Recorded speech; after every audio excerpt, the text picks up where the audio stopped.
요한계시록 4장 11절입니다.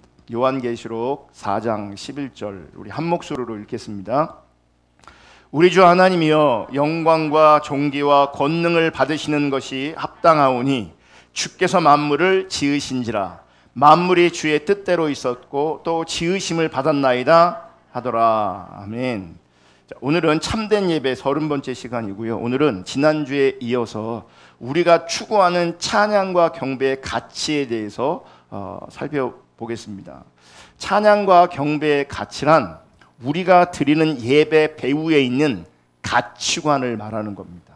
우리는 그 가치관을 토대로 해서 하나님께 나아가 예배하고 있습니다.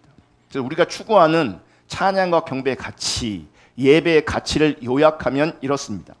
먼저 쭉 제가 한번 읽어드릴게요. 여러분 눈으로 확인하시기 바랍니다. 첫째, 찬양과 경배는 오직 하나님의 영광을 위한 것이다. 둘째, 모든 회중이 다 참여한다. 셋째, 찬양과 경배를 통해서 우리는 하나님과의 친밀한 교제를 추구한다. 우리는 하나님이나 사람을 조종하려고 하지 않는다. 다섯 번째, 우리는 정직성과 진실성을 중히 여긴다. 여섯 번째, 경배를 드리면서 우리는 성령의 역사를 어떤 모양이건 환영한다. 그래서 지난 시간까지는 첫 번째, 두 번째를 다루었고요. 첫째는 찬양과 경배는 전적으로 하나님의 영광을 위한 것이다. 이 부분을 나누면서 네 가지를 나눴습니다. 첫째, 찬양은 사람을 위한 것이 아니다. 여러분 예배는요 절대 나를 위한 게 아닙니다. 그러니까 예배하면 은혜가 부어져서 결과론적으로는 나에게 유익이 분명히 있지만 본질적으로 예배는 나를 위한 게 아닙니다. 그리고 사람을 위한 게 아닙니다. 두 번째, 그래서 인도자가 먼저 경배해야 합니다. 예배 인도자가 경배해야 되고요. 그리고 우리 모두는 마음을 다해서 찬양해야 합니다. 마음을 다해서. 네 번째, 우리는 예배 드리기로 결정하고 선택해야 합니다. 한 번 더 제가 이 부분을 다른 기회에 말씀을 드리겠지만 사실 주일날 오는 건 우리가 옵니다. 주일날 이렇게 오는 건 오거든요. 근데 어떤 분들은 와 있음에도 불구하고 예배하기를 선택하지 않는 사람이 많습니다. 왜 그런지 아세요? 세상 살면서 이런저런 어려움이 마음에 있는 거죠. 마음이 상해 있는 거죠. 힘든 거죠. 그러면 예배는 참석해 있지만 예배하고 싶지 않아요. 그래서 마음을 다하지 않아요. 근데 예배는 나를 위한 게 아니라고요. 해도 되고 안 해도 되는 게 아니라고요. 예배는 하나님을 위한 것입니다. 아멘. 그래서 우리는 하나님 앞에 예배하러 나왔다면 내 상황이 어떠하든지 간에 내 처지가 어떠하든지 간에 예배하기로 결정하고 선택해야 돼요. 그게 예배자의 바른 자세예요. 어떤 사람은요 예배하러 왔는데 입도 안 벌리고 앉아있어요. 그냥 앉아있어요. 이렇게. 우리 다 일어나서 예배합시다. 안 일어나요. 찬양이 시작됐는데 입술도 안 벌려요. 왜냐? 나 예배하기 싫다는 거예요. 나 힘들다는 거예요. 어렵다는 거예요. 아니요, 예배하러 왔으면 예배하기로 결정하고 선택해야 합니다. 아멘. 그래서 하나님께 드리는 예배를 방해하는 것을 적극적으로 대처해야 합니다. 예배가 방해되지 않도록. 하나님께 드리는 그 예배가 온전히 드려질 수 있도록. 우리의 예배가 방해하면 나를 통해 예배가 드려져야 되는데 예배가 드려지지 못하는 거거든요. 그래서 사단은 우리로 하여금 예배하지 못하도록 엄청나게 방해합니다. 그래서 진짜 성도들이 하나님 사랑하고 예배하는 것을 누가 싫어하냐면 사단이 싫어하기 때문에 방해하고 공격합니다. 하나님 사랑하지 못하도록, 하나님 따라가지 못하도록, 하나님 예배하지 못하도록. 우리가 그런 부분들을 적극적으로 대처해야 합니다. 예배하기로 결정하고 선택해야 합니다. 아멘. 옛날에 들었던 얘기인데 제가 아는 형님 얘기입니다. 공부를 하는데 공부는 해야겠고 졸리고 그때는요 눈썹을 밀었대요. 밖에 안 나가려고. 공부하려고. 면도칼을요 여기다 대고 공부를 했대요. 졸면 이게 그을 수 있으니까 긴장하라고. 실제로 그랬대요. 실제로. 그러니까 자기를 위한 공부를 위해서 어떤 사람들은 정말 적극적인데 우리가 하나님을 예배할 때는요 정말 온 마음이어야 되고요. 정말 적극적이어야 됩니다. 그래서 우리가 추구하는 경배의 가치 두 번째는 모든 회중이 다 참여하는 겁니다. 인도자만 싱어 앞에 예배를 섬기는 자들만 예배하는 게 아니고요. 모든 회중이 예배합니다. 그래서 우리는 구경꾼의 자리에 있지 않습니다. 다 예배하는 겁니다. 여기까지가 지난주까지 나누었던 것이고요. 이어서 나누겠습니다. 세 번째, 우리는 찬양과 경배를 통해서, 예배를 통해서 하나님과의 친밀한 교제를 추구합니다. 여러분, 우리 신앙의 가장 핵심은요, 하나님 그분을 아는 것이고 하나님 그분을 사랑하는 하나님의 친밀한 교제입니다. 이게 신앙의 핵심이에요. 이게 신앙의 본질이에요. 그래서 이 본질이 빠져버리면 그건 신앙이 아니고 종교라고 우리가 언급할 수 있는 겁니다. 주님 모르는데 그게 어떻게 신앙이겠어요? 왜냐하면 신앙 자체가 주님을 신뢰하고 주님을 알고 주님을 사랑하는 것이 신앙인데, 그게 신앙의 핵심이고 본질인데, 이 본질이 빠져버리면 그건 신앙일 수가 없는 거예요. 그래서 얘가 빠져버리면 우리는 그것을 왜곡된 신앙이다, 거짓된 신앙이다, 종교다, 이렇게 얘기하는 거예요. 모양은 다 있어요.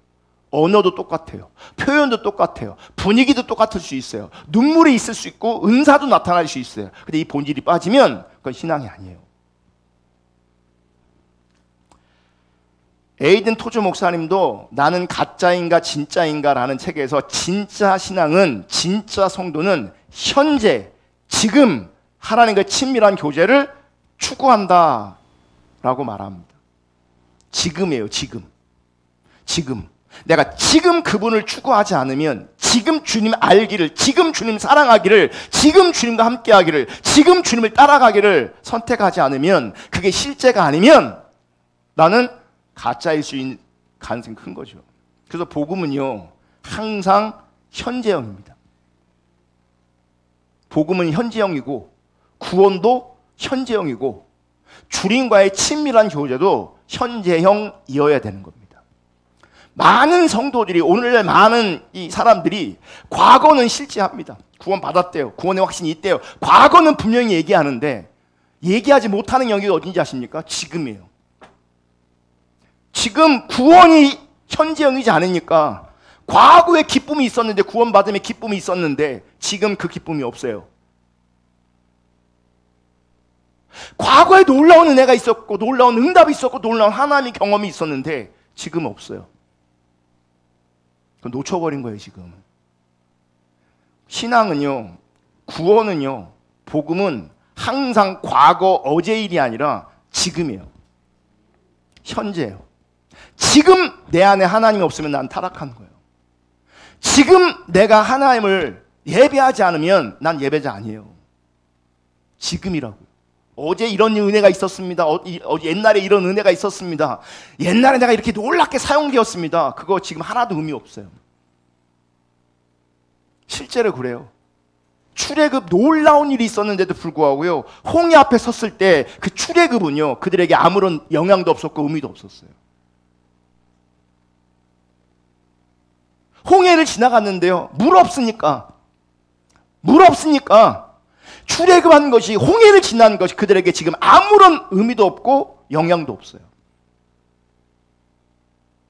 그 옛날 얘기할 필요가 없어요. 옛날에 쓰임 받은 거, 옛날에 놀라운 은혜를 경험한 건 귀하고 아름답고 소중한 거예요. 여러분, 좋은 추억으로 간직하세요. 그거를 제가 부인하고 싶지 않아요. 중요한 건 지금이라고요. 지금이라고요. 그래서 우리는 찬양과 경배를 통해서 오직 하나님을 높이고 하나님을 예배할 뿐만 아니라 하나님과의 친밀한 교제를 추구합니다. 다시 말해서 예배를 통해서 지금 하나님 알기를 추구하는 거죠. 예배를 통해서 하나님을 더욱 사랑하기를 지금 추구하는 거라고요. 지금. 여러분, 제가 참된 예배를 다루면서 또 금요일 날 하나님 찾는 것에 대해서, 하나님의 얼굴을 구하는 것에 대해서 나누면서 반복적으로 얘기했던 것이 있어요. 뭐냐면 예배는 하나님의 얼굴을 구하여 나아가는 것이다. 지금 하나님의 얼굴을 구하여 하나님 앞에 있는 것, 하나님께 나아가는 것, 그게 예배예요. 예배는 단순히 집회에 참여하는 것이 아닙니다. 예배는 단순히 예배라는 의식에 동참하고 있는 것이 아닙니다. 예배는 지금 시퍼렇게 살아계신 그분의 얼굴을 구하여 그분 앞에 있는 겁니다. 그래서 얼굴을 구하여 그분 자신을 구하여 하나님께 나아가는 것이 예배입니다. 그래서 우리가 우리의 신앙을 하나님의 얼굴을 구하는 것으로 이해할 뿐만 아니라 우리의 신앙을 하나님과 친밀한 교제로 바르게 이해하면 찬양과 경배가 얼마나 소중하고 얼마나 중요한지를 인식하고 알게 됩니다. 왜 찬양과 경배가 중요한가? 왜 예배가 중요한가? 여러분, 예배 자체가 하나님의 얼굴을 구하는 것이기 때문에 그래요. 또한 이 예배, 찬양과 경배를 통해서 하나님을 향한 우리의 마음이 더 깊어지고 더 커지기 때문에 그래요. 그러니까 우리가 주님을 구하면 구할수록 그분을 예배하는 것이 얼마나 값지고 얼마나 소중한지를 인식하게 된다고요. 그 예배를 통해서 주님을 향한 마음이 더 커진다고요. 주님을 향한 마음이 더 깊어진다고요. 그 얘기는 찬양과 경배를 통해서 주님을 더 알아가는 일이 실제가 되고 주님 사랑하는 일이 더 실제가 된다고요. 우리가 일상을 살아가다가 우리 그 자식이든 배우자든 연인이든 맨날 사랑해 사랑해 사랑해 사랑해 이럴 수 없잖아요. 그리고 맨날 붙어 다닐 수 없고 맨날 얼굴만 마주볼 수 없잖아요. 일상을 살아야 되니까. 찬양과 경배는요, 떨어져 있다가 너무너무 보고 싶은데, 나는 너무너무 사랑하는데, 너무너무 보고 싶은데 지금 볼 수가 없어. 만날 수가 없어. 그런 갈증이 생기죠. 보고 싶은 갈증이 생기죠. 찬양과 경배는 그런 마음을 담고 직접 만나서 나 너 좋아해, 나 너 사랑해 라고 고백하는 순간인 거죠. 예배를 통해서 주님 사랑합니다 고백할 수 있는 거예요. 알죠, 하나님이 우리의 상태를. 우리가 열심히 일하는 모습을 보면서도 우리가 교제하는 모습을 통해서 하나님 기뻐하시지만 당연하죠. 그럼에도 불구하고 주님 앞에 나와서 내가 당신을 찬양합니다, 경배합니다, 사랑합니다 직접 얘기할 수, 고백할 수 있는 그 시간, 우리가 하나님과 친밀한 교제가 더 깊어지고 더 실제되는 시간인 거예요. 다 그런 건 아니지만 그래서요, 예배하는 거 보면 그분이 하나님을 얼마나 원하고 있는지, 얼마나 갈망하고 있는지, 얼마나 열망하고 있는지, 얼마나 사랑하고 있는지 예배하는 걸 보면 많이 드러납니다. 많이 드러나요.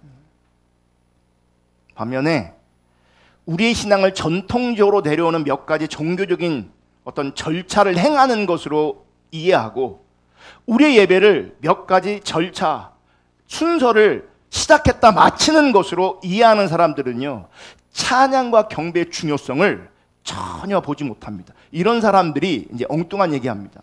왜 찬양을 그렇게 많이 하냐? 왜 이렇게 길게 하냐? 왜 찬송가 안 하냐? 찬양과 경배를 불편해 여깁니다. 그런지 아세요? 그분과 인격적인 관계가 안 맺어 있기 때문에 그분을 높이고 찬양하는 것을, 여러분, 중요성을, 그 가치를 인식하지 못해요. 순서를 진행하는 것을 이해하니까 왜 그렇게 길게 하냐는 것이, 왜 모르는 노래를 그렇게 하냐는 것이, 나한테 익숙한 노래를 좀 하지, 찬송가를 좀 하지 왜 다른 노래를 그렇게 하냐고. 자꾸 예배하면서 불편해져요, 마음이. 예배하면서. 그러니까 찬양과 경배의 가치를 전혀 모르는 것이고 신앙의 이해도 전혀 다른 거죠. 제가 조금 전에도 언급했지만 찬양과 경배는 마치 연인과 데이트하는 것과 같습니다.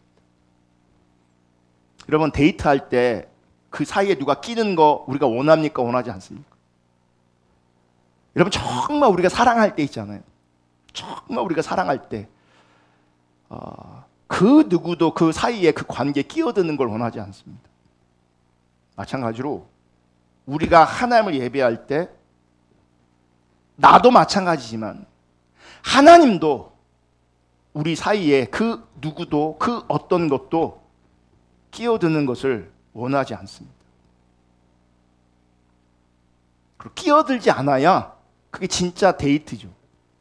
누가 있으면 그게 무슨 데이트겠어요? 누가 있으면.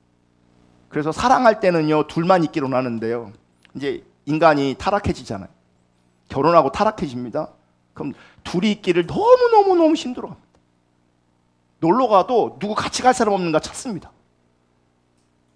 둘이 있을 때 가장 괴롭고 힘들어. 관계가 안 돼서 그렇죠. 관계가 안 돼서. 이 찬양과 경배는요, 부부 사이의 은밀한 시간과도 같은 겁니다.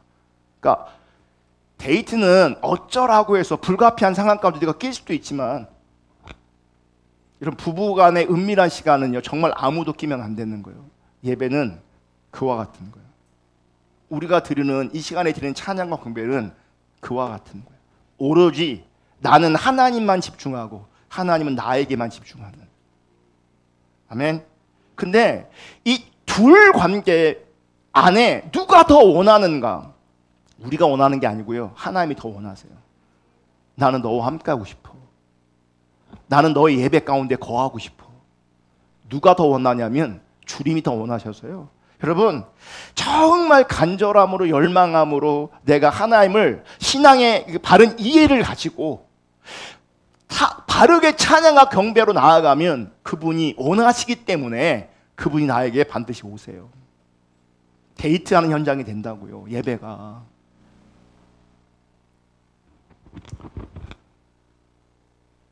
그래서 우리는 찬양과 경배를 통해서 하나님의 친밀함을 추구하되, 그래서 우리의 마음을 열고요, 어린아이처럼 하나님 앞에 나아가야 합니다. 그러니까 교회 올 때 여러분 기대가 있어요. 무슨 기대요? 주님을 향한 기대가 있어야 돼요. 예배에 대한 기쁨이 있어야 돼요. 사실 우리 교회 오면 무슨 기대가 있겠습니까? 네. 목사 보고 오는 사람 제가 볼 땐 거의 없고, 한 사람 있어요, 우리 와이프. 이건 농담이지만 나보러 오진 않죠.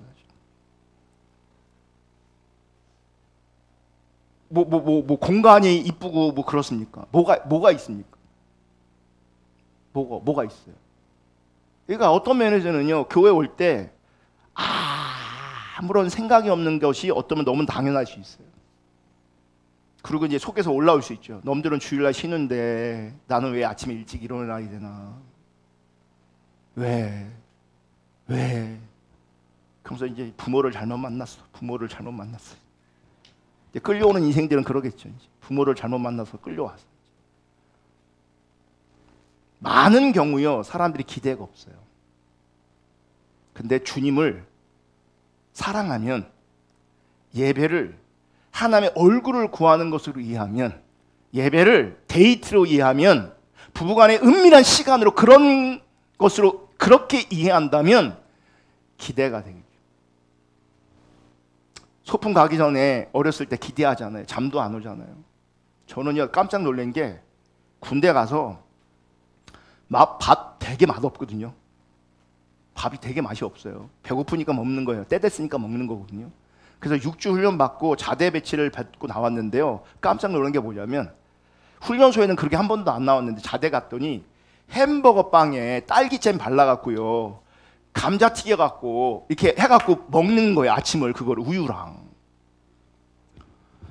그 딸기잼이 그 햄버거가 얼마나 맛있던지, 다음날 이게 잠자리에 일과 끝나고 눕잖아요. 다음날 일어나서 그 햄버거 먹을 생각에 침이 고이고 잠이 안 올 정도로 너무 갈망이 되는 거예요.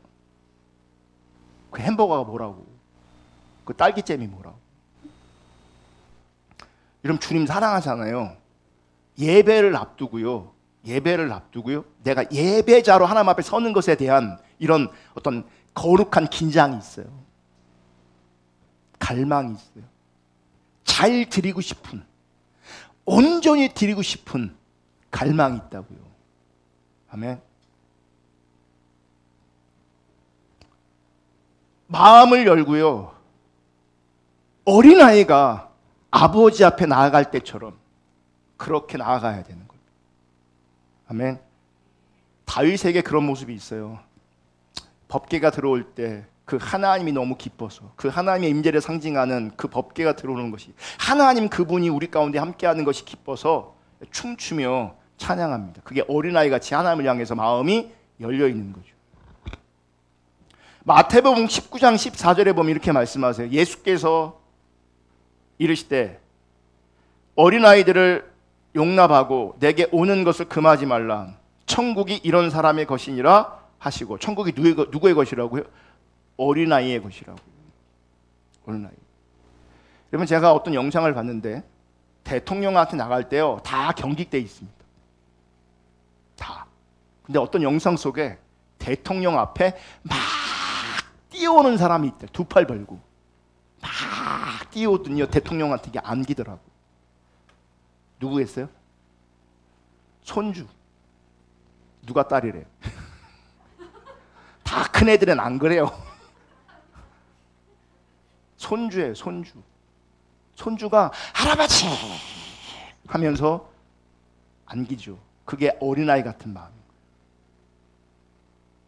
어른 되면요, 나이 크면요, 그렇게 반갑게 맞이하지 않아요, 우리 애들이.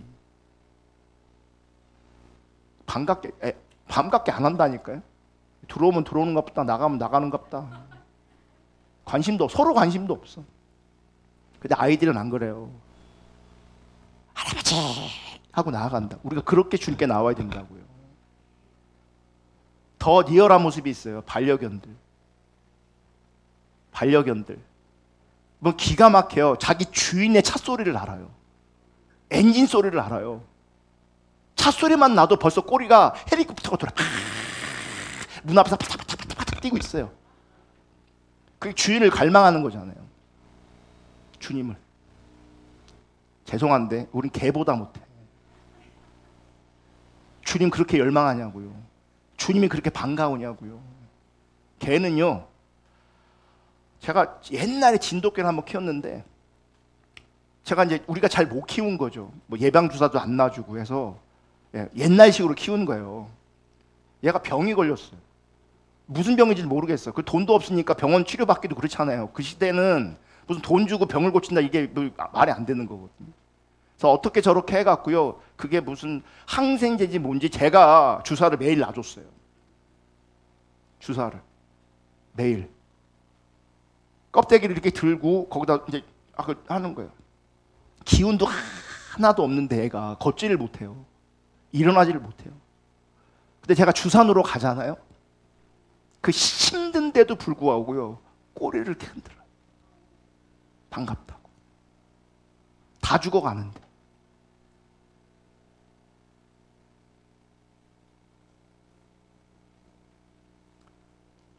여러분, 하나님이 만왕의 왕이세요. 우리가 설명할 수 없고 표현할 수 없는 엄청난 권위가 그분에게 있어요. 그래서 그분을 우리 왕으로 인정해 드려야 돼요. 그분의 우리의 통치자세요. 그분의 우리를 다스려야 되는 분이세요. 아멘. 그러나 동시에 그분은 우리 아버지가 되세요. 아버지가. 그래서 그분께 나아갈 때는요, 어린아이처럼 그렇게 나아가야 돼요. 그렇게. 아멘. 제가 어떤 목사님의 설교를 들었는데, 하나님이 그분을 말씀하실 때 이렇게 불러요. 김 목사야, 김 목사야. 그런 마음을 주신다는 걸 실제로 그렇게 들린다는 건 아닌데, 그분이 꼭 표현을 그렇게 해요. 김 목사야, 뭐 박 목사야, 강 목사야, 이런 식으로 하나님 말씀을 자기를 부르신대. 근데 뭐 여러분, 성경에 보면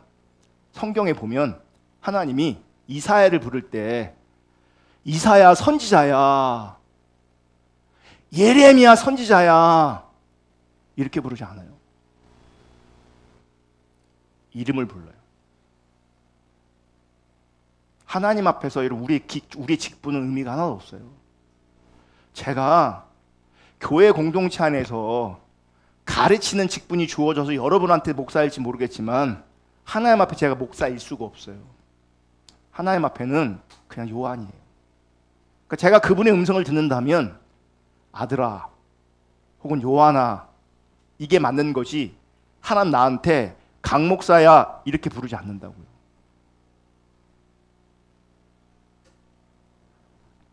우리가 하나님 앞에 예배할 때는요, 자녀로 나아가는 거예요. 그냥 자녀로 나아가서 그분을 기뻐하고, 그분 알기를 구하고, 그분 사랑하기를 구하고, 내 안에 있는 그분의 열망, 그분을 향한 열정이 찬양과 경배를 통해서, 예배를 통해서 표현되어지는 거죠. 그게 예배예요. 그래서 중요한 게 뭐냐면 마음을 토로하는 것이 중요합니다. 우리의 마음을 주님 앞에 온전히 쏟아놓는 것. 여러분, 하나님께 나아갈 때 마음을 열 뿐만 아니라 우리 마음 안에 있는 것들을 주님 앞에 다 쏟아놓을 수 있기를 주님의 이름으로 축복합니다. 가만 보세요. 내 속마음을 나는 누구에게 쏟아놓을 수 있는가? 두 가지예요. 친밀한 사람과 또 하나는 신뢰할 만한 사람이에요. 친하지 않으면 내 속 얘기 절대 안 하고요. 신뢰할 수 없으면 절대 하지 않아요. 그러니까 친하지도 않은데 한다. 신뢰할 수도 없는데 한다. 그 문제가 많은 사람이에요. 그거는 속마음은요 아무나한테 얘기하지 않아요. 부부도요 같이 사는데 친하지 않으면 속마음 절대 얘기하지 않습니다. 같이 살아도 한 일부 덮고 살아도요 친하지 않으면 속 얘기 안 하죠. 친할 때 마음을 나눌 수 있는 거죠. 마음을 쏟아놓을 수 있는 거죠.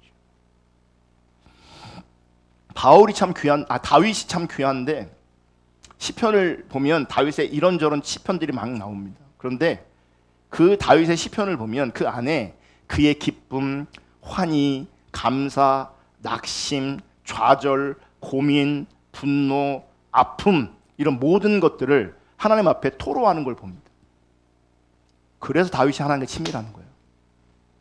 그러니까 하나님 앞에 내 속에 있는 것들이 꺼내질 수 있는 것. 누가 가능한지 아세요? 그분을 인격체로 인식할 때 그게 가능한 거지.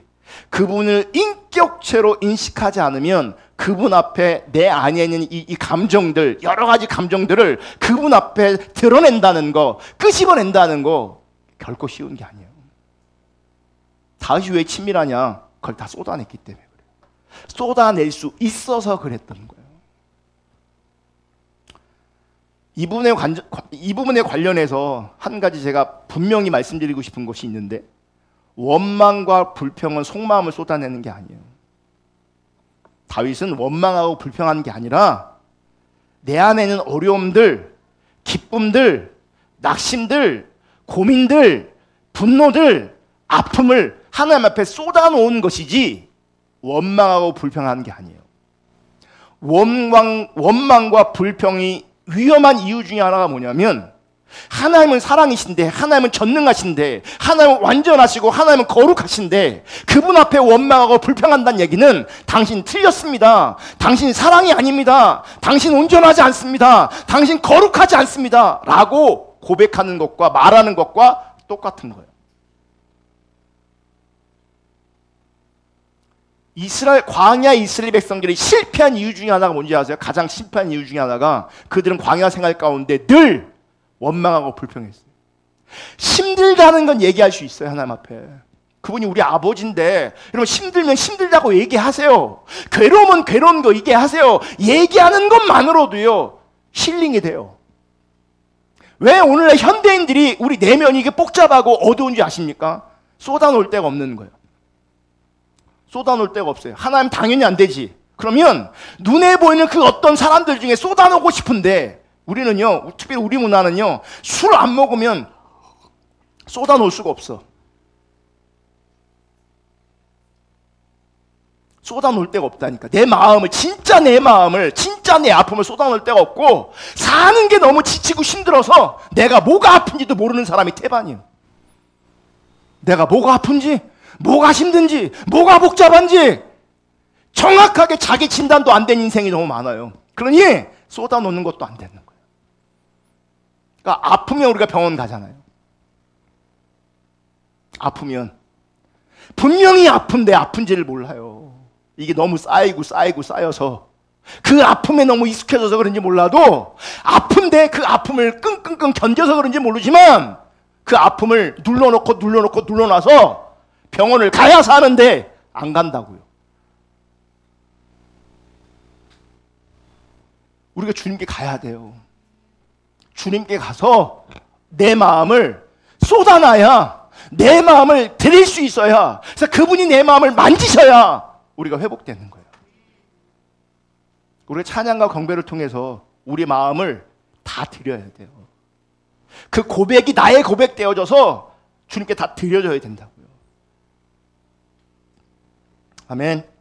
그래서 예배를 통해 하나님의 친밀한 교제를 추구하려면 우리의 깊은 속마음을 하나님께 토로해야 돼요. 제가 과거에 정말 힘들었을 때 하나님 어제 잠자리 누웠는데 그게 비춰주시더라고요. 따라하라고 얘기하는 게 아니에요. 저는 은혜로 그 부분이 된 거죠. 하나님께서 은혜로. 어렵고 힘들 때 이 어렵고 힘든 거는 단순히 마음이 힘든 게 아니에요.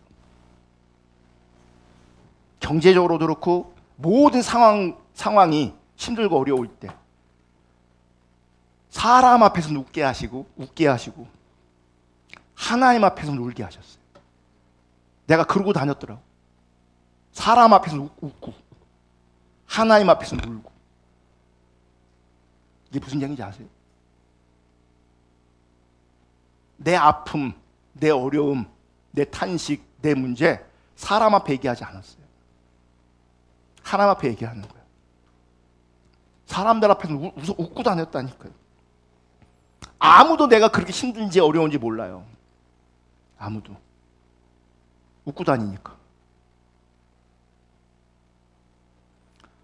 사람들 보면 조금만 힘들어도요 죽상을 하고 다녀요.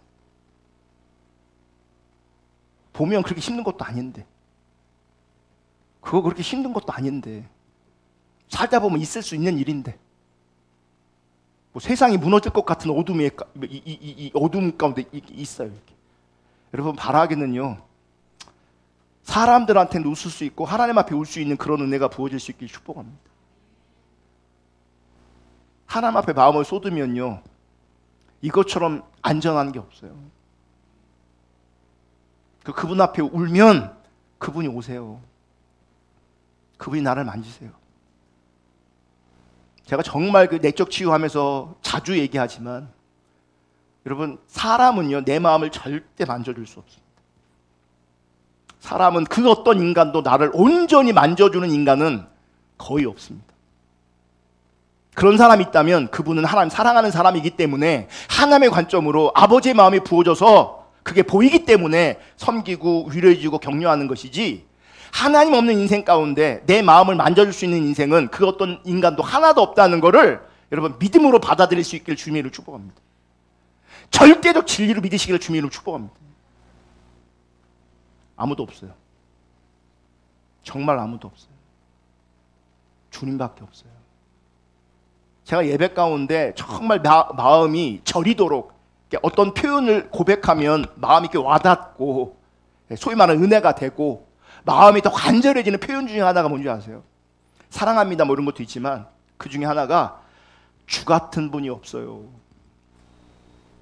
주 같은 분이 없어요 라고 고백할 때 제 마음이 얼마나 절절한지, 얼마나 간절한지, 그 고백이 얼마나 실제인지 몰라요. 정말 나한테는 당신 같은 분이 없어요. 그래서 아무리 힘들고 어려워도요 그분 앞에 나아가면요 다시 살아날 수 있는 힘이 부어져요. 주님이 계시니까. 주님이 계시니까. 예전에는 정말 힘들고 어려울 때는 의도적으로 주님 앞에 나아가서 예배했어요. 그분을 기억하려고, 그분을 인식하려고. 1장 오늘 불렀던 1장 많이 불렀어요. 너무 힘들고 너무 어려울 때 나아가는 거예요. 내 상황을 보면, 내 처지를 보면 하나님은 전혀 완전하지 않아. 근데 믿음으로 고백하는 거예요. 완전하신 하나님, 내가 당신을 찬양합니다. 그러면서 그분 앞에 내 마음을 쏟아놓는 거예요. 하나님, 나 힘들어요. 나 힘들어요. 나 어려워요. 그렇게 예배하잖아요. 그분이 오신다니까. 아무도 나를 위로하지 않는데 그분 나를 위로하신다니까. 마음을 하나님 앞에 이 예배의 자리에서 우리들의 마음을, 여러분의 마음을 쏟아놓을 수 있기를 축복합니다. 예배 찬양과 경배를 우리의 마음이 쏟아지는 시간이에요. 우리의 마음을 토로하는 시간이라고. 그러니까 얼마나 거기 집중력이 있겠어요. 얼마나 간절하겠어요. 얼마나 절박하겠어요. 얼마나 우리의 자세와 태도가 진지하겠냐고요. 마음을 쏟아놓고 있는데. 마음이 쏟아지지 않으니 진지해지지 않는 거예요. 온갖 많은 생각들이 우리를 지배하는 거죠. 여러 가지 감정들이 나를 지배하려고 하는 거죠. 집중이 안 되는 거죠. 마음을 쏟아놓을 수 없는 거죠. 집중이 안 되니까. 네 번째, 우리가 드리는 찬양과 경배의 가치 네 번째는, 우리는 하나님이나 사람을 조종하려고 하지 않습니다. 여러분, 우리 신앙의 아주 중요한 면 중에 하나가 뭐냐면 자발적인 선택과 참여입니다. 우리가 인격적이다 뭐 이런 얘기 많이 하잖아요. 하나님 앞에 나아갈 때, 신앙생활할 때 자발적으로 선택하고 자발적으로 참여하는, 내 의지를 자발적으로 주님께 드리는, 이게 너무너무 중요합니다. 하나님은 우리에게 자유의지를 주셨습니다. 그래서 하나님은요, 우리를 함부로 대하지 않으십니다. 우리를 함부로 대하지 않으세요. 인격적으로, 자발적으로 그분의 뜻 가운데 서기를 원하세요. 아멘. 그래서 하나님 우리 자유의지를 초월하지 않습니다. 억지로 하지 않으십니다. 그걸 우리는 하나님 억지로 안 하시니까 괜찮은 줄 알아요. 특별한 케이스 아니면요, 하나님 가만히 계세요. 돌아올 때까지. 돌아오라고 말씀하시지, 특별한 케이스 아니면 하나님 기다리세요. 여러분이 특별한 케이스라고 생각하시면 경각심을 가지셔야 돼요. 특별하게 다루실 거니까. 특별한 인생들이 있더라고요, 보니까. 특별한 인생이 분명히 있어요. 근데 보편적으로 그 특별한 인생을 다루시는 것처럼 우리를 다루시지 않으세요. 내 의지가 하나님 앞에 자발적으로 참여하기로 하세요. 동참하기로 하세요. 우리도 그래서 하나님 앞에 그렇게 해야 돼요. 그래서 우리는 하나님을 조종하려고 하면 안 됩니다. 하나님은 사실 만왕의 왕이시기 때문에, 창조주이시기 때문에 그 누구의 조종을 받으시는 분이 절대로 아닙니다. 그분은. 근데 어떤 경우는요, 이 찬양과 경배를 통해서 혹은 다른 수단을 통해서 하나님을 조종하려고 하는 게 있어요. 열왕기상 18장 26절 29절을 보면 바알 선지자들이 신들에게 기도합니다. 불을 내려달라고. 이게 그러면 신들을 조종하는 어떤 형태입니다. 볼게요. 26절. 그들이 받은 송아지를 가져다가 잡고 아침부터 낮까지 바알의 이름을 불러 이르되, 바알이여 우리에게 응답하소서 하나 아무 소리도 없고. 그러니까 첫 번째는요, 일반적으로 뭐예요? 이제 기도하죠. 바알이여 응답하소서, 응답하소서, 응답하소서. 근데 아무 소리도 없어. 27절. 정오에 이르러는 엘리야가 그들을 조롱하여 이르되, 큰 소리를 부르라. 그는 신인즉 묵상하고 있는지, 혹은 그가 잠깐 나가든지, 혹은 그가 길을 행하는지, 혹은 그가 잠이 들어서 깨어야 할 것인지 하며. 28절. 이에 그들이 큰 소리로 부르고 그의 규례를 따라 피가 흐르기까지 칼과 창으로 그들의 몸을 상하게 막 소리로 막 하는 거예요. 왜요? 응답해 달라는 거예요. 지금 응답해 달. 이게 뭔지 아세요? 신을 자기 뜻대로 뭐 하려고 하는 거예요? 조종하려고 하는 거예요. 그러니까 일상적으로 기도했는데 응답이 안 오니까 어떻게 하는 거예요? 큰 소리로 기도하고, 더 나아가서 지 승질에 못 이겨서 몸을 상해하는 것까지. 몸을 상해하는 것이 또 그들의 규례 가운데 있대요. 어쨌든 몸을 상하면서 뭐 하는 거예요? 들어달라는 거죠.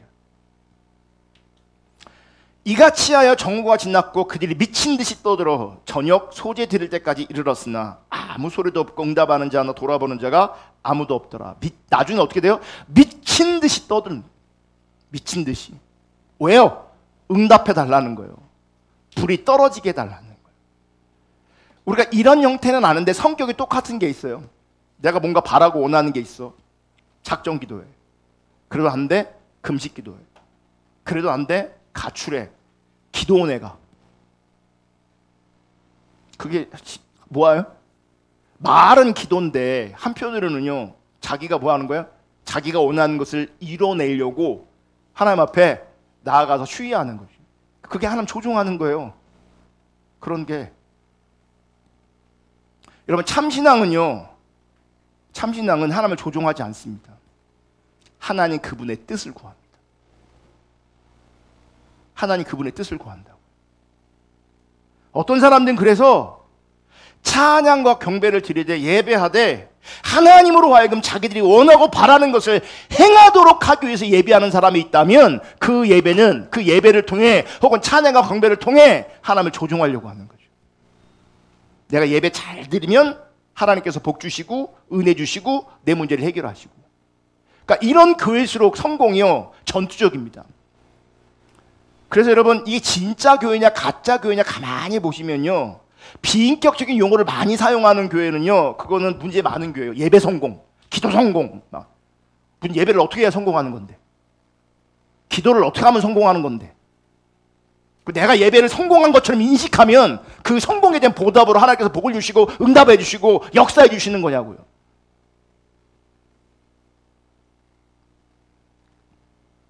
예배는 성공하는 게 아니고요, 예배는 내가 하나님께 드려지는 거예요.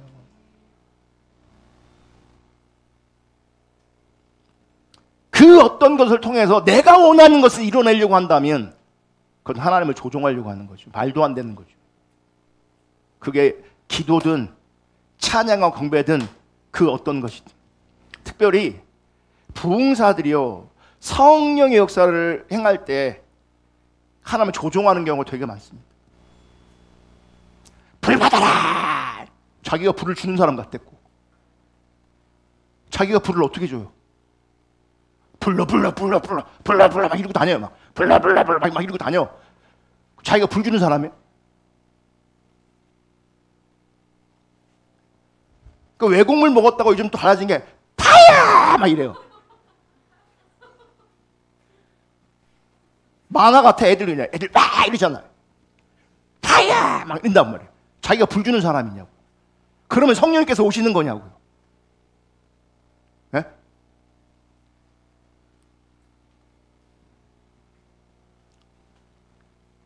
성령님은요, 우리가 원하시는 것을 행하도록 우리가 부리는 신이 아니에요. 성령님은 하나님이세요. 그래서 성령님, 저희가 인격적으로 고백할, 성령님 환영합니다. 성령님은요, 내가 오라고 하면 오는 분이 아니고 가라고 하면 가시는 분이 아니에요. 우리가 어떻게 하나님을 부려요? 우리가 어떻게 성령님을 부려요? 제가 몇 주 전에 금요일날 읽어드렸잖아요. 성령이 바람 같은 소리로 임하셨다고 바람 소리 내면서 기도하라고. 그러면 성령이 오시냐고요. 여러분, 희한한데 정말 많습니다. 어디는요, 기도할 때 막 이러고 기도해 성령이 오신대요. 어디는요, 떼굴떼굴 굴르면서 기도하는 데가 있어요. 거긴 다 굴러요 그냥. 그래 성령이 오신다고. 그게 하나님 조종하는 거예요. 그게. 근데 희한하죠? 그런데 사람이 많아요. 예, 그런 기도원 가면 다 이루고 있고, 어떤 사람 다 굴러다니고 있고. 근데 사람 많아. 왜 사람 많겠어요? 하나님 조종하고 싶은 거죠. 내 뜻을 이루고 싶은 거죠. 내 뜻을 이룰 수만 있다면 시키는 거 다 하는 거예요. 이게 고상하게 발전할 수 있습니다. 하루 몇 시간 기도해라, 성경 몇 장 봐라. 그러면서 뭐예요? 하나님 조종하려고 하는 거죠. 성경 많이 보는 걸로 하나님 역사하신다면 뭐 일할 필요 뭐가? 여러분 일하지 마세요. 성경만 보세요. 성경 보시라고. 어떤 분이 그랬대요. 문제가 있다고. 주기도문 하루에 500번씩 외우라고.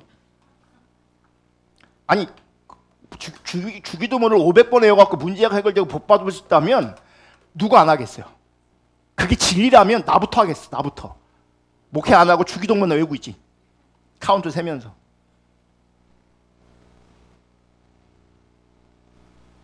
그렇게 처방을 주잖아요. 다 해. 다 해. 그러면 하나님께서 움직이실 것 같아.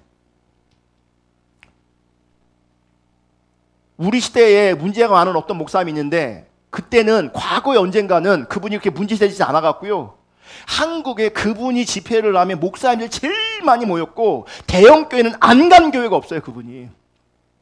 그래서 제가 그분의 설교를 들었거든요. 성경도 잘못 해석하고 있고 잘못 적용하고 있어. 베데스다 연못, 그 연못을 얘기하면서 천사가 물이 동하면 역사가 일어나잖아요. 그거를 묵상하고 나서 설교하는 거예요. 저는 이걸 큐티식 설교를 하거든요. 위험한 거예요. 물이 동해서 역사가 일어났어요. 이렇게 적용하는 거예요. 하나님의 마음을 동하게 하려면 첫째, 찬양을 크게 해야 된다. 첫째가 아멘을 크게 해야 된다. 그래서 아멘을 훈련시킵니다. 할렐루야 아멘, 할렐루야 아멘, 할렐루야 아멘. 그래야 하나님 동하겠냐고, 동하겠냐고 하나님의 마음이. 그때부터 성도들은 전투적으로 아멘합니다. 말만 떨어지면 아멘 합니다. 전투적으로. 그게 하나님 조종하는 거예요. 우리가 아멘 해야 되죠. 그게 진리면. 인격적으로 아멘 하는 것이 뭐 집단적으로 체면에 걸린 것처럼 아멘! 미친 사람들이에요. 종교에 미친 사람들이라고. 아멘을 크게 해야 하나님 마음이 동하신다. 제가 그때 그 교회 집회, 그 교회는요 제자훈련 열심히 한다는 교회였어요. 제가 보고 알았어요. 제자훈련 100년 해봐야 소용이 없구나. 분별력이 없는 거죠. 강단에 누가 서면 금방 바뀌는 게요 성도들이에요. 제자훈련 그렇게 열심히 한다고 그러고 뭐 한다고 그러고 뭐 한다고 그러고 뭐 한다고 그래도 강사가 아멘을 크게 하나님 마음이 동하셔서 역사하신다고 복 주신다고 문제 해결된다고 하니까 다들 전투적으로 아멘 하는 거예요. 막 떠나가도록 그냥. 두 번째가 뭔지 알아요? 찬양을 열심히 뜨겁게 해야 돼. 거기는 뜨거운 걸 얘기해. 뜨겁게 해야 된다고. 예. 그러면서 어떻게 하는 줄 아세요? 음악 빵빵빵 쿵짝쿵짝 나오면서 막 율동하면서 막 찬양해요. 막 열심히 뜨겁게 막 찬양해요. 그래 하나님 마음이 동하신다고. 그 예배 아니에요. 그 하나님 조종하는 거예요.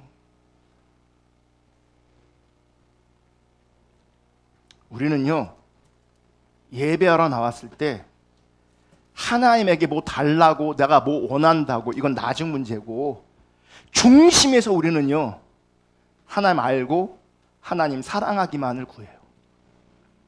그냥 하나님 예배하기만을 구해요. 하나님 내 뜻대로 조종하려고 하지 않아요.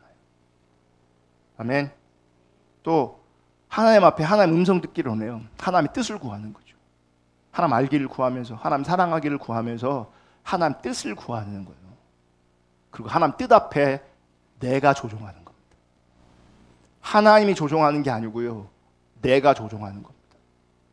아멘.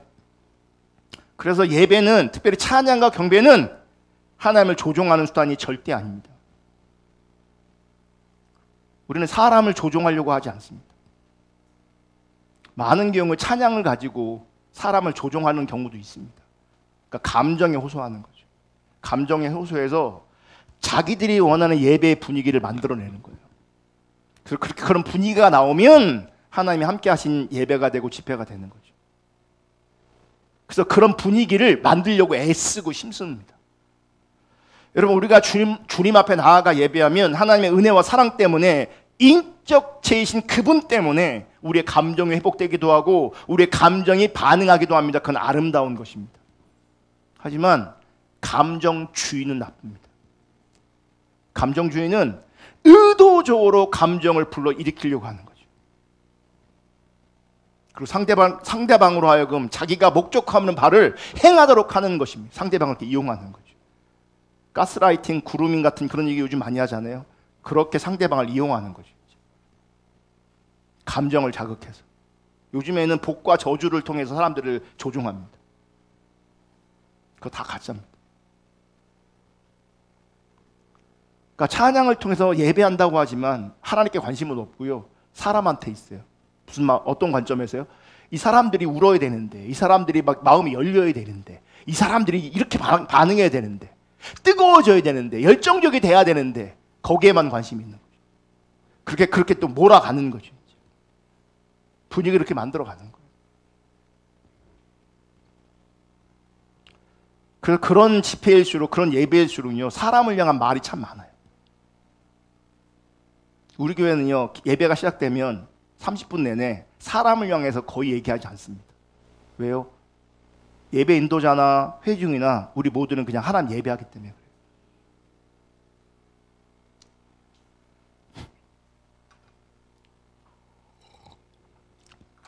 여러분, 가슴 뜨거워지는 거 인격적인 관계에서는 아름다울 수 있지만 분위기 때문에 사람의 감정에 호소되어져서 마음이 뜨거워지는 건, 그런 건 성령이 하신 일이 아니고요, 육체의 일이에요.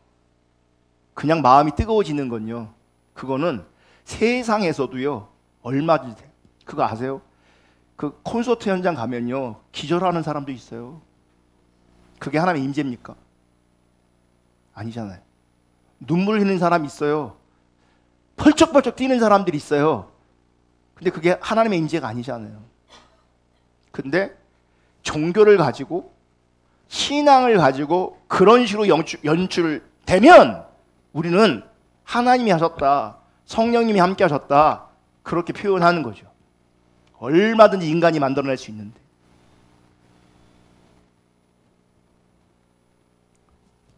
그래서 우리는 하나님 앞에 나아갈 때 마음을 차분하게 가라앉히고, 감정주의가 아니라 도리어 차분하게 가라앉히고, 내가 하나님 앞에 나아가 그분 앞에 엎드려서 오직 우리의 초점을 하나님 그분에게 맞추고 마음을 다해 우리가 드리는 찬양의 고백 하나하나를 또박또박 마음을 실어서 주 앞에 고백하는 것, 그게 예배예요.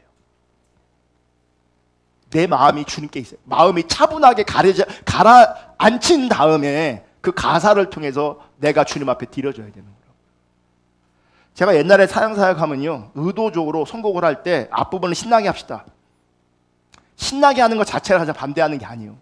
그러면 앞에 선곡을 신나는 걸로 해놓잖아요. 그럼 사람들은 그냥 뭐 하는지, 신나는 노래가 나오면 바로 그냥 박수가 나와요. 이렇게. 아니면 인도자들이 대부분 그러죠. 이런 박수하며 하나님을 찬양하겠습니다. 분위기가 막 이렇게 된다고요. 분위기가. 마음은 거기 안 실려 있는데 분위기만 바꾸는 분위기가 되는 거예요. 옛날 부흥회식 훨씬 더 그런 게 많았어요. 옛날 부흥회 할 때. 불길 같은 성신이 하다가 막 점점 빨라져요. 빨라져요. 그러니까 흥분시키는 거지. 흥분되면요, 성령의 역사 상관없이 내가 뒤집어질 수 있어요. 그 은혜가 아니고 그 기름 부심이 아니에요. 철저하게 여러분 하나님 앞에 나갈 때 가슴은 뜨거워도 우리 이성은 차가워야 돼요.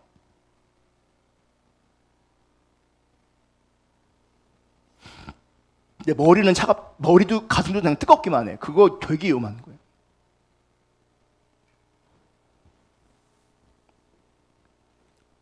다섯 번째, 우리는 정직성과 진실성을 중요하게 여깁니다. 여러분, 하나님 앞에 정직하고 진실한 건요, 우리 예배뿐만 아니라 우리 신앙의 모든 면에서 가장 중요한 부분입니다. 왜요? 여러분, 인격적인 관계에서 그 인격적인 관계를 훼손하는 게 뭔지 아세요? 정직하지 않은 거예요. 진실하지 않은 거예요. 정직하고 진실하지 않을 때 관계는 다 깨집니다. 그러니까 저 사람이 진실한 사람인 줄 알았는데 그 거짓됨이 보였어. 진실하지 않은 게 보였어. 더 이상 그 인간하고는 관계가 안 돼요, 이제. 그래, 안 그래요? 진실하지 않은 인간하고 친하게 지낸 인간이 누가 있어요?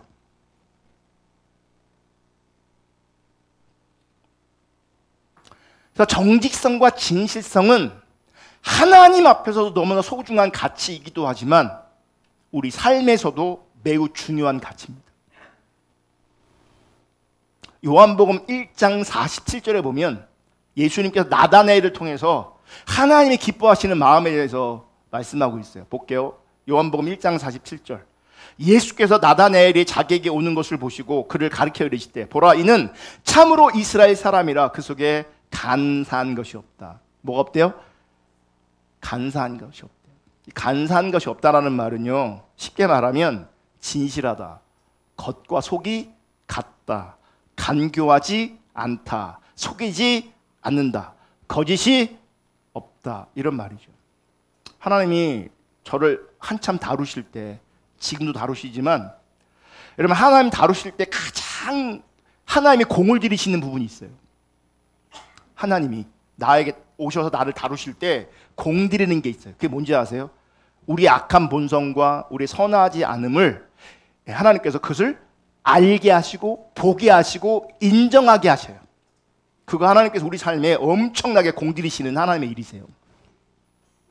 그게 뭐예요? 자기중심성이 막 드러나는 거예요. 그러면 옛날에는 자기 중심성이 발동이 되어도 그게 본능에서 나오기 때문에 그게 나한테 그렇게 힘들지 않아요. 왜냐면 인식이 안 되니까. 근데 어느 순간부터 내 삶에 그분이 오셔서 나를 다루기 시작하세요. 그래서 악한 거, 선함이 없는 거, 이 자기 중심성 이런 것들을 막 드러내시고 알게 하시고 보게 하세요.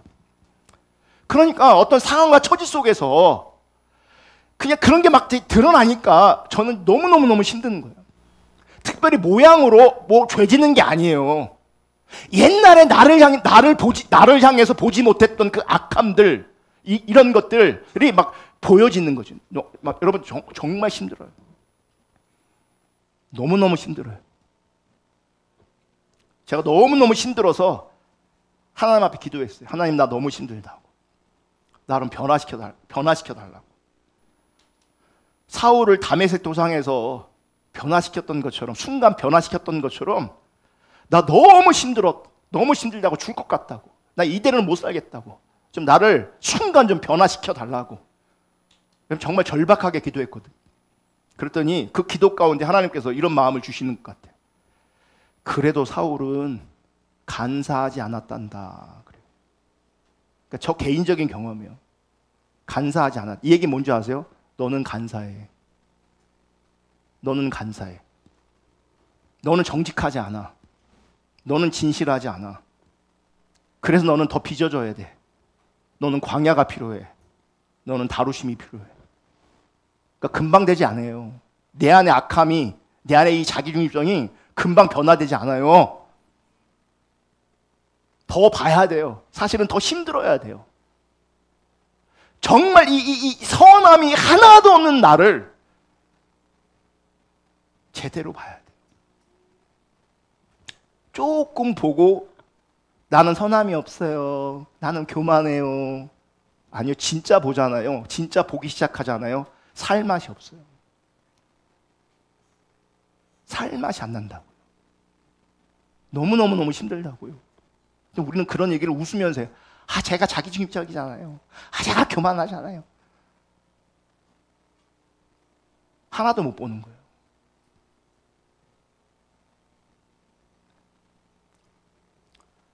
바울은 간사하지 않았단다. 역으로 너는 간사해. 너는 진실하지 않아. 너는 정직하지 않아. 너는 빚어줘야 돼. 너는 광야가 필요해. 너는 나의 다루심이 필요해. 너는 나의 훈련이 필요해. 라고 하는 음성 앞에 나를 돌아보니 여러분 정말 정직하지 않았더라고요. 저도 세상 사랑하고 돈 사랑하는데 목사라고 아닌 척하는 거죠. 나도 성분 더러운데 목사라고 좋은 사람처럼 보이고 싶은 쇼하는 거죠. 사람들은 모르죠. 나만 아는 거죠. 그렇게 비춰지니까 하나님 앞에 또 땡굴땡굴 구르는 거야. 하나님, 내가 죄인이라.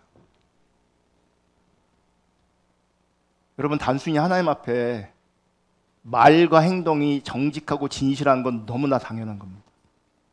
말과 행동이 진실하지 않은 인생은 정말 먼 겁니다.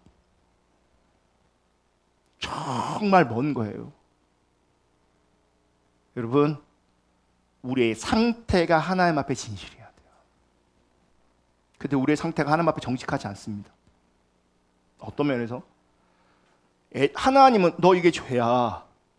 너 이거 애통해야 돼. 너 이거 아파야 돼. 안 아파.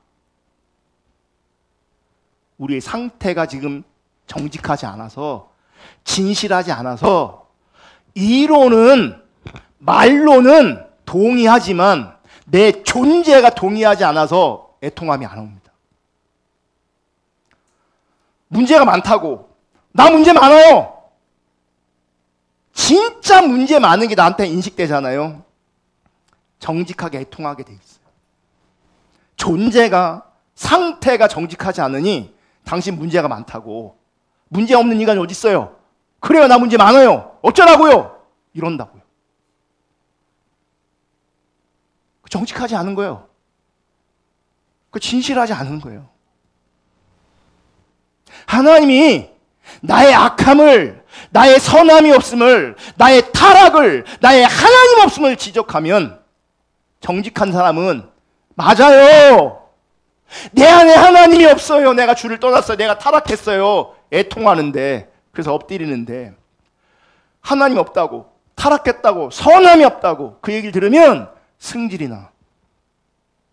정직하지 않은 거죠. 진실하지 않은 거죠. 제가 목회하면서 제 설교를 들으면서 승질 난다는 사람 되게 많이 들었어요. 승질이 난대요. 설교를 들으면 승질이 난대요. 그거 하나님 앞에 정직하지 않은 겁니다.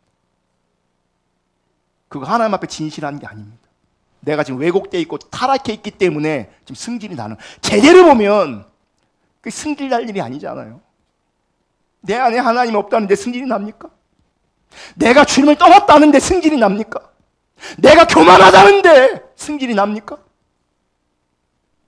내가 겸손하지 않다는데, 내 속에 은혜가 없다는데, 내 속에 하나님의 사랑이 없다는데 승질이 나냐고요.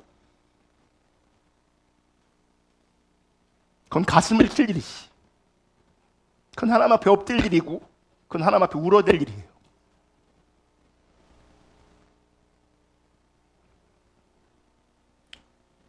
하나님께서 그 정직을, 그 진실을 다루기 시작하셨어요. 제 안에. 말과 행동이 아니에요. 내 상태를 말하는 거예요.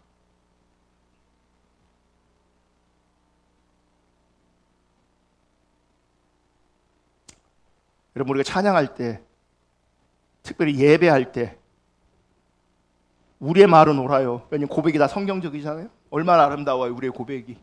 근데 우리의 상태가 뒷받침되지 않으면 이건 거짓이 되는 거죠. 주님 사랑해요. 그건 누가 할 수 있는 고백이에요? 사랑하는 사람이 할 수 있는 고백이에요. 사랑하지 않는데, 주님께 마음이 없는데 내 마음을 드린다고, 내 삶을 드린다고, 내가 당신을 사랑한다고, 그건 거짓인 거죠. 그건 진실하지 않은 거죠. 사람에게 보이려고 찬양하는 것, 사람에게 보이려고 춤추는 것, 사람에게 보이려고 연주하는 것, 그건 정직하지 않은 거죠. 그건 진실하지 않은 거죠. 우리는 정직하지 않은데, 진실하지 않은데 인식을 못해요. 내가 얼마나 거짓된지. 그러니까 너무나 뻔뻔하게 예배하고 있어요. 진실하지 않아서, 정직하지 않아서. 마지막으로 경배를 드리면서, 예배를 드리면서 우리는 성령의 역사를 어떤 모양이건 환영합니다. 야고보서 4장 8절, 하나님을 가까이 하라. 그리하면 너희가 가까이 하시리라. 너희를 가까이 하시리라. 여러분, 우리가 하나님을 이렇게 예배하고 하나님을 찾고 찾으면 그분은 반드시 오십니다. 나한테는 안 오세요. 안 찾으니까. 나한테는 안 오시는 것 같아요. 나한테는 언제 오세요? 정직하지 않으니까, 진실하지 않으니까.